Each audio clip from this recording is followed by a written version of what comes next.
A z perkusją prawdziwą, tą jazzową, zaczęło się od 63, może 4, 3, kiedy Andrzej Zubek, były dziekan Wydziału Jazzu w Katowicach, kolega pianista, zakręcony na tle jazzu, mówi, zaraz, to tutaj musimy coś zrobić, jakiś band. No i skombinował zespół Dixielandowy. Klarnet, trąba, puzon, sekcja rytmiczna. No i oczywiście pakowaliśmy, tylko że nie za długo, bo się okazało, że to były lata bardzo nieciekawe dla jazzu. Jazz był nie za bardzo lubiany, a zwłaszcza w takich szkołach, gdzie rządzili dyrektorami, byli przeważnie ludzie z nomenklatury i tak dalej, więc ci ludzie bali się po prostu. Wiedzieli, co to jest w ogóle, co to może spowodować. To śmierdziało? Tak, śmierdziało gniwym zawodem. Ja wpadł, pamiętam, na jedną z prób. Pan nazywał się Jan Dynikowski, zresztą bardzo zacny człowiek, tylko że tak był wystraszony, że on po prostu jak zobaczył, że co to gracie za muzykę, co to jest za muzyka? A Andrzej Zubek jako lider zespołu siedział przy pianie, a ponieważ jąkał się strasznie, do tej pory ma jeszcze kłopoty z mną, panie dyrektorze, jazz gramy. Co? A co to za muzyka?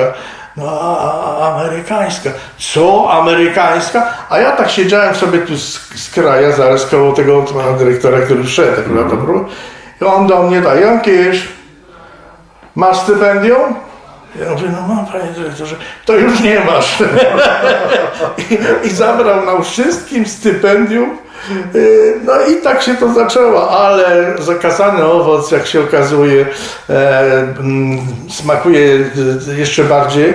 No i w 1967 roku pojechaliśmy na Jazz nad Odrą, zdobyliśmy nagrodę jako kwartet Andrzeja Zubka i jak się okazało, wróciliśmy z tarczą z tego festiwalu. Dyrektorowi pokazaliśmy, proszę. Zespół jazzowy dostał 3. nagrodę, wszyscy wyróżnienie, każdy z nas. I tutaj, no proszę, zaraz po szkole i tam tablicy ogłoszeń, wszystko tego, stypendium przywrócone, tylko niestety już na koniec w zasadzie edukacji w średniej szkole. No i tak się zaczęło i potem zdaliśmy do Katowic. No tak, ale wróćmy jeszcze może do tych czasów takich przed jazzem. Wspomniał Pan o tych orkiestrach dętych, to jest ciekawe, bo no, o co mi chodzi?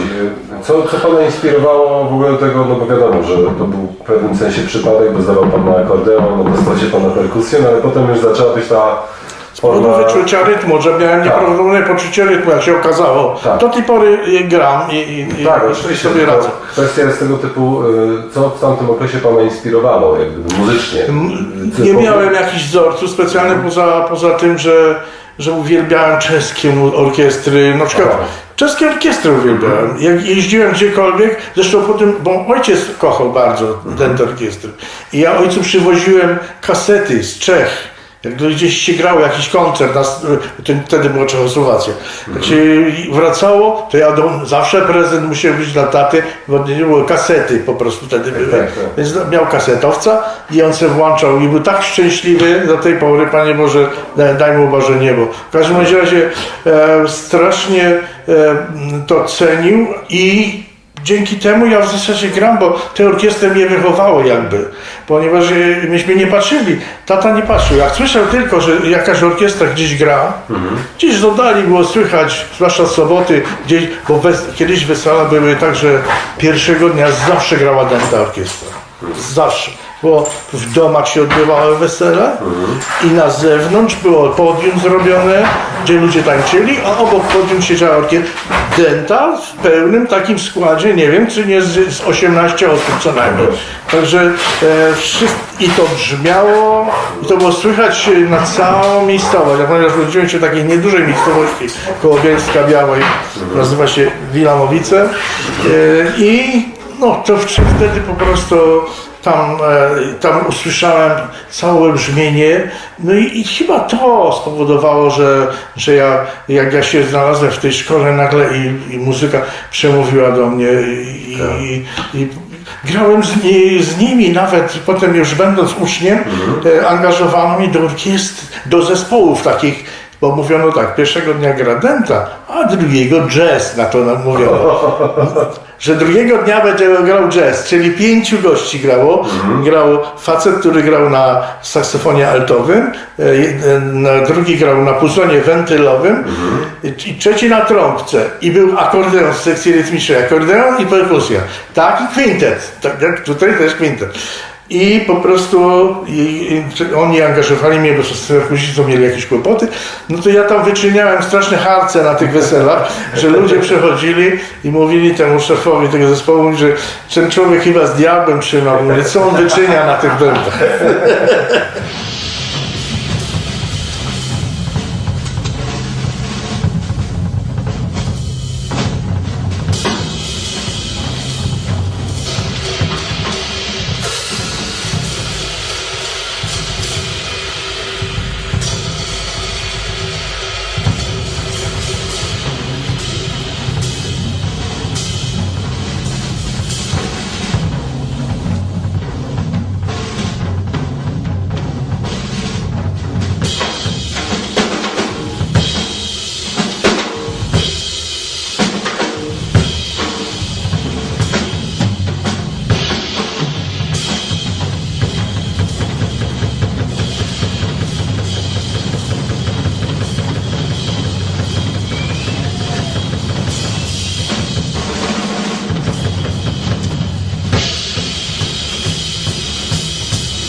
Także to była jakby inspiracja. W zasadzie inspiracja się zaczęła w zasadzie w momencie słuchania po cichu u Andrzeja Zubka w mieszkaniu, kiedy na wielkim takim radiu, nazywało się to radio Beethoven, to było wielkie radio z takim kółeczkiem zielonym, takie, i tam trzeba było szukać na krótkich falach.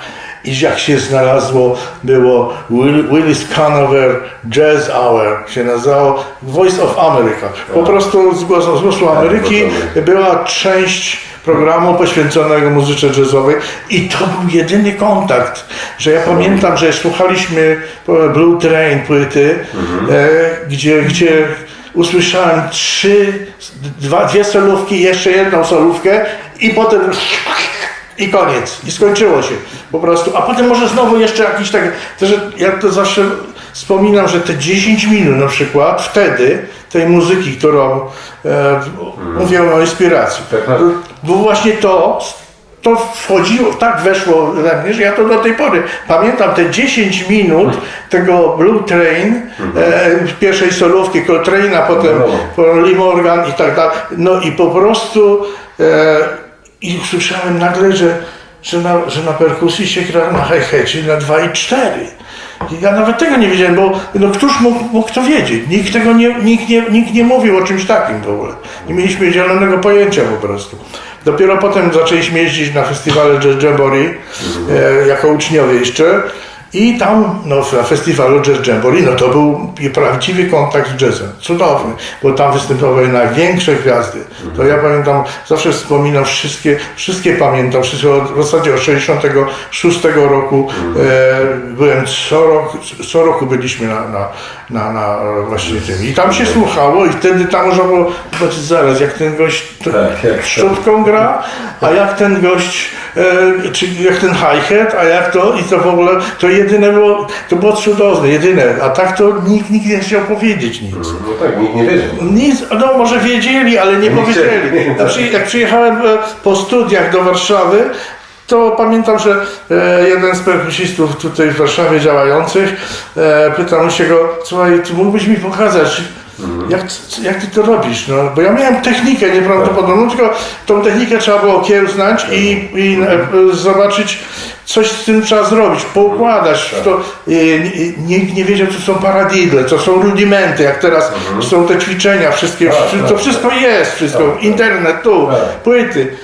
A tu człowiek nic nie wiedział, a on mi mówi, od tego się. Nie chcę tu używać brzydkiego słowa. No i tak się zaczęło w zasadzie i dlatego często było tak, że człowiek szukał cały czas czegoś, i utratę czasu było, sporo utraty przez to czasu, bo ćwiczyło się rzeczy niekoniecznie potrzebne. Dużo czasu płynęło, albo z tego można było krople tylko wycisnąć. Więc to, że zaczęło czasami powiedzieć, jak czasami ktoś dotarło z Urbania, przyjechał ze Stanów i mówi, że perkusiści w Stanach że ćwiczą tylko na samych bębnach. Tylko używając hi-hatu i grają tylko na samych bębnach. Potem ćwiczą osobno z talerzem, ale najpierw na samych bębnach. Uważają, że perkusista jak nie umie grać na bębnach, to nie będzie umiał również na talerzach. Więc w związku z tym na bębnach jest najważniejsze. I dlatego to były takie rzeczy, które przeciekały czasami i to mówię, o kurczę, na bębnach, no ćwiczmy na bębnach samych. Talerze odstawić proszę, nie ma talerzy w ogóle, tylko same bębny, ale hi-hat oczywiście. No i tak to po prostu było szukanie całe. Zresztą teraz cały czas się szuka, cały czas może to, czym człowiek więcej umie, tym stwierdza, że mniej umie. No ale to niestety tak już jest.